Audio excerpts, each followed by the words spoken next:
xanımlar, bugün sizə vurduğumuz sifarişi son anda ləğv eləmək istəyiriksə, onu necə ləğv eləyə bilərik? Daxil oluruq şəxsi kabinet sözünə və yaxud da şəxsi kabinet yox, mənim sifarişlərim bölməsinə. Baxın, burada mənim sifarişlərim bölməsində və belə bir səhifə açılır. Qızlar, görürsünüz mənim sifarişlərim. Səhifəni qaldırırıq yuxarıya və burada əgər toplanmağa hazırdır yazılıbsa, demək ki, biz bunu ləğv eləyə bilərik.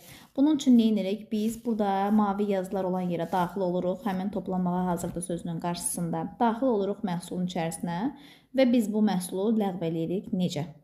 Bir dəqiqə açılsın. Baxın, burada qələm işarəsi var gördüyünüz kimi. Burada silmə işarəsi də var. Amma mən ən çox səbətə geri qaytarmaq üstün görürüm. Çünki bəzən olur ki, içinə nəsə bir başqa da məhsul əlavə edib təsdiq eləmək istəyirik. Ona görə də bu ruçka işarəsini əlavə edirik.